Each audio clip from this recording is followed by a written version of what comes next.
Well, this week we have a special guest with us, the President and CEO from the National Safety Council, Ms. Lorraine Martin. She's the President and CEO of the National Safety Council, a nonprofit with a century-long legacy of eliminating preventable deaths and injuries in the workplace and any place. Throughout her 35 years of experience in aerospace, including leading and developing global and international businesses as an executive at Lockheed Martin, Ms. Lorraine has been singularly focused on showing up for safety and supporting employees to reach their full potential. If you want to learn more about her, just go to the calendar.und.edu 1883 speaker series and click on her. She is a fantastic, phenomenal woman who I've had the pleasure of watching for the last 5 years get up and promote women in safety, safety in the workplace, and how to be a leader. And without further ado, Ms. Lorraine. Thank you, Marcus. Thank you. And thank you, Marcus, and thank you for having me here. As Marcus said, I am now the CEO of the National Safety Council, but I'm going to tell you some stories here today that come from a little bit broader of my journey, and hopefully they'll be helpful to you. If you'd asked me when I was a student, like many of the folks here in this building, what I wanted to do with my life, none of the words CEO, nonprofit, safety would have been in that equation.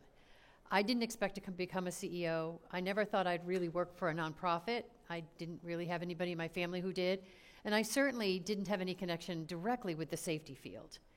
I'm going to spend the next 20 minutes talking a little bit about what got me here and share some advice on how you too can take a path that maybe lands you in a destination far, far afield from what you may have imagined. And that's really, truly what has occurred to me. And perhaps that path will be even better than the one you could even imagine today. So my story started with a pair of boots. The pair of boots right here, hopefully you can see them above my head here. Those were my boots when I was in the Air Force. I attended college on an ROTC scholarship, and after graduating, I entered the U.S. Air Force. This was a time when there were very few women officers in the armed forces, certainly not one with a computer science degree, let alone women that are barely 5 foot tall. You can't maybe tell from the audience there, but I'm pretty short, and I got little tiny feet. And that became apparent that it was when the time came to hand out my protective equipment. I was given a cold water survival suit that probably would have drowned me if I actually wore it in the water. It was so large. And the first pair of boots I was issued, you can see them here, were so large that though they were the smallest that any of the supply houses could find for me, I had to wear 4 pairs of socks just so they wouldn't fall off of me. Literally, I did not fit in. And that was clear not just because of my gear. Once, and I told this story this morning to some folks, I was creating a presentation, and this was like a long time ago, maybe 40 years ago, but we did do vellums, they were called, little pieces of plastic where we would do a presentation that you could put on a light, basically. And my boss, who was very much near retirement at the time, came into the conference room to pay me a compliment, and he truly was just beaming with pride. And he said to me, "The skills that you're developing here will be so helpful to you when you get out of the Air Force and are with the other ladies at the PTA meetings." No joke. So let me be clear, he intended no harm. He was retiring. I knew he wasn't going to be part of my future, and his intentions were positive. I responded with a thank you. Today, he would have heard a lot more from me. I will guarantee you that. But we were alone in a room. I knew what his intentions were, and I made it the choice at that moment to assume goodwill and not own his words. His comments were a reflection of his experience, and this was a long time ago. They were not a reflection of who I was, what my aspirations were, and what I intended to do with the skills that I was learning in the Air Force. It was a really powerful lesson for me to learn at that time, and one I carry with me, that his perspective I did not have to put and own on myself.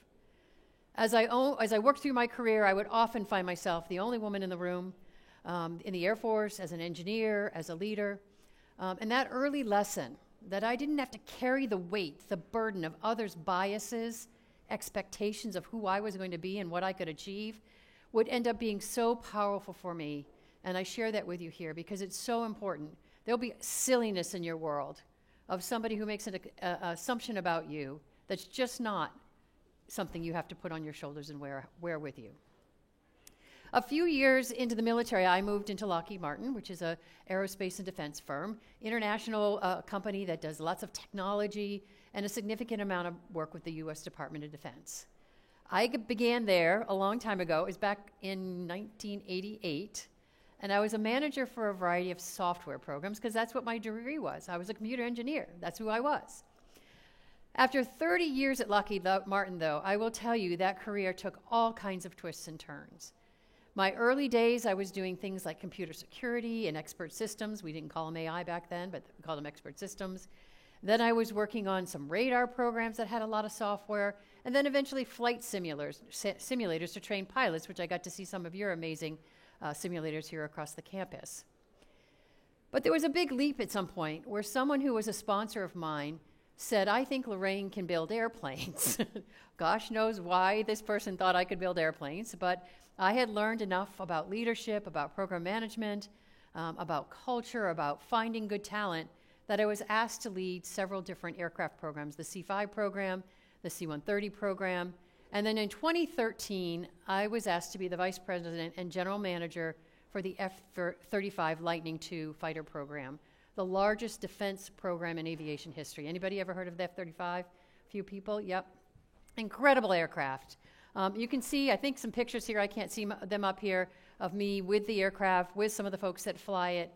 The F-35 is for our Navy, our Air Force, our Marines. It's a fighter aircraft that is basically incredible software, fusing all kinds of information to help the pilot not only be safe in the aircraft, but to do whatever she needs to do as she's flying around. It's an incredible opportunity, very complex program, had to use every bit of my skills, and again, here I am, a software engineer building the biggest fighter aircraft program in history. And that's because I opened my mind and said that I could do things that others thought I could do, and I took a chance. And I'll talk a little bit about that lesson here in a moment. But as you can see on this chart, I've jumped all over the country.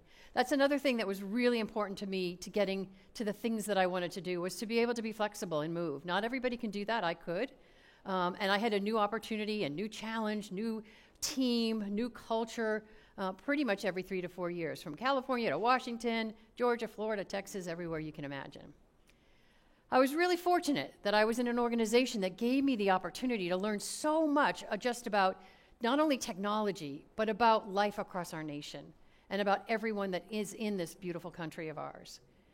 But my openness, and somebody pushing my butt, truthfully, to take assignments that were outside my field of study was a game changer. I was a software engineer. That's what I was trained for. And here I am now building fighter aircraft. So how did I go from building fighter aircraft now to safety? You might think that's a pretty big leap as well, especially in the nonprofit world. As a manager at Lockheed Martin, I was always top of mind that safety was my most important thing to make happen, not only for the women and men who flew the aircraft and had to come home safely to their families, but for the folks that built the aircraft in a fairly highly consequential manufacturing environment. I had an influential mentor at that time, someone in Georgia, who showed me that the best way to understand something is to experience it with the people actually doing the work.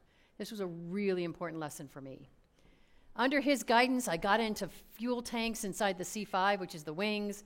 I went to our maintenance hangars in Georgia when it was 120 degrees to make sure I could figure out how to make sure they could be safe there. And I walked flight lines and picked up debris so that the engines could be maintained well. I made it my mission to see firsthand what workers were experiencing, because only then, truly, can we do something to make their jobs easier and safer. Unfortunately, though, that didn't stop the worst from happening. We lost someone, a contractor, from a fall. And that was a really, really difficult experience for everyone on our team, myself included. So when I retired from Lockheed Martin, I carried that with me. And I had to find a way to give back. I wanted to do something after I retired to help make our world a better place, and there's nothing better than to wear that coat of safety. So I found the National Safety Council. I was immediately drawn to the council's mission of saving lives from the workplace to any place, and that includes our roads. Now I get to live this mission and help employees and road users and people all over this country, yourselves included, make sure that they get to live their fullest life. That's incredibly important today when far too many people still lose their lives at preventable incidents. Each year we lose more than 5,000 people on the job. And every single day, more than 100 people are killed on our roads. Think about that. It's like an airplane crashing every day on our roads. The numbers might surprise some of you, but if I asked for a show of hands here or across the line, there wouldn't be a single person here who hasn't had someone in their life or a family member who've been impacted by a roadway or a workplace incident. Mine would be the first one up. And that's why I took the job at the National Safety Council and why I stayed on here for the past 5, almost 6 years. I'm part of a legacy of safety leadership. Many of you in the room are in that legacy as well, at an organization that has a hand in protecting people in even ways you can't see. For more than a century, we've been working on safety issues, from making sure your car seat's installed properly, to safety regulations and equipment at work, and to the seat belts that stop you each time you get into a car. The National Safety Council has helped keep you, your parents, your grandparents, safe, and for generations to come, we'll do the same. As I said, I never expected to end up being a leader at a nonprofit dedicated to safety. Yet I am so, so glad that my journey, with all its twisted turns, took me here. And I believe the unexpected twists and turns of my career and the challenges that I faced, as well as the triumphs, truly led me to being in this room here today. I'm going to share a few of the lessons that I also have learned throughout my career that have helped me guide as a leader, especially in times that are uncertain. And I'm just going to do these very quickly, and then I'll get off the stage. The first is be consistent. Every leader has a different style, and they all can work.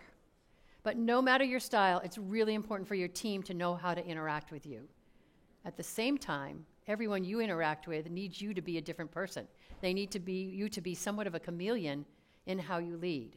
So how do you balance being consistent with being the leader that the person you're leading needs you to be? And those two things together are magic. Be flexible.